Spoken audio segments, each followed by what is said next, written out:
फिर आके भारत का संसद में आप क्वेश्चन पूछो कि कोस्टल रोड में कहाँ कहाँ सिक्योरिटी लेयर बना है, भारत का न्यूक्लियर वेपन कहाँ रखा है।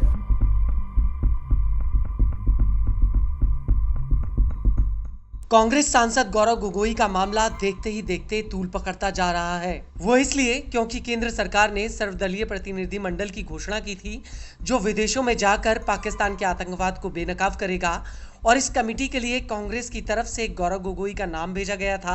लेकिन केंद्र सरकार ने सिर्फ शशि थरूर का नाम लिस्ट में डाला जो कांग्रेस की तरफ से भेजा ही नहीं गया था। और गौरव गोगोई को लेकर असम के सीएम हिमंता बिस्वा शर्मा ने एक बहुत बड़ा दावा किया है। असम के सीएम का कहना है कि गौरव गोगोई आईएसआई के निमंत्रण पर पाकिस्तान गए थे।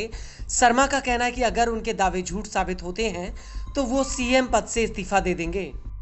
He has gone to Pakistan at the invitation of Interior Ministry, and ISI is under Interior Ministry. The India's Home Ministry is equivalent to the Interior Ministry of Pakistan. He has gone to the Pakistan at the invitation of Interior Ministry. So that's the big thing. So if I am invited by Cultural Ministry, Sports Ministry, BCCI, it is a different thing. If I am invited by the Interior Ministry of Pakistan and I went there without informing Government of India, you can imagine then this crime of Jyoti Malhotra and all are nothing in his, if you compare to that. So then what is happiness? जासूसी क्या बोलते हैं? अगर ये जासूसी नहीं है तो और क्या जासूसी है?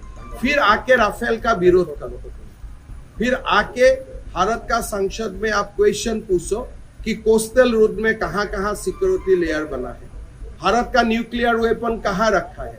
दिस क्वेश्चन आपको किसने लिख के दिए? वही तो ट्रेनिंग प्रोग्राम में आप सीख के आए ना। तो ये हम एक बात भी गलत बोला हूं तो मैं सीएम ही नहीं रहूंगा। एक बात भी मैं अगर गलत बोलता हूं मैं अपना घर में ही नहीं जाऊंगा। बांग्लादेश अरे बांग्लादेश तो भारतर कालिলৈকে शेख हासिना थाकाলৈকে भारतरे प्रदेश आছিলে। बांग्लादेश और भारतर মাজত मैत्रीर सम्पर्क आছিলে, বৈৰীৰ सम्पर्क নাই। तो 3 মাহৰ কথা। ইউনুস বাংলাদেশৰ প্ৰেসিডেন্ট হোৱাৰ পিছত মই গৈছো নেকি? বাংলাদেশত তো আমি সরকারি ডেলিগেশন লৈ গৈছো। বাংলাদেশত নুমলীগড় ৰিফাইনেৰীয়ে তেল পঠিয়ায়। বাংলাদেশৰ প্ৰাণ জুচ আমি ইয়াতে কিনো। বাংলাদেশ আৰু অসমৰ সম্পৰ্ক আমাৰ কোকৰাঝাৰ যোগীঘোপাত আমি মাল্টি মডেল লজিষ্টিক পাৰ্কে খুলিছো যাতে বাংলাদেশত বস্তু পঠাব পাৰো। এডভান্টেজ আসাম 1ৰ সময়টো গৈছো, চৰকাৰে টিকট কাটি পঠাইছে। বাংলাদেশ আৰু পাকিস্তান একে নেকি? কাক বুৰ্বক বনাব খুজি আছে? शेख हासिना थकाলৈকে আজি তো शेख हासिनाকে দেখোন ভাৰত চৰকাৰে ইয়াত ৰাখি থৈছো, আশ্ৰয় দিছে। কাক বুৰ্বক বনাব খুজে? বাংলাদেশ আৰু পাকিস্তান আজিৰ বাংলাদেশ নহয়, शेख हासिना থকাৰ বাংলাদেশ আজি তুলনা হয় নেকি পাকিস্তানৰ লগত? এলা কাক বনাব খুজে? ইমান অসমৰ মানুহক ইমান বুৰ্বক বুলি ভাবিব নালাগে না। আপোনালোকক কাবাক ভাবিব পাৰে কিন্তু আমাক ভাবিব নোৱাৰে না। हालांकि अब असम के सीएम के इस दावे पर आरजेडी नेता मनोज झा ने सवाल उठाए हैं। उनका कहना है कि आप अपने प्रतिस्पर्धी के साथ इस तरह की द्वेष भरी भाषा का इस्तेमाल कर रहे हैं।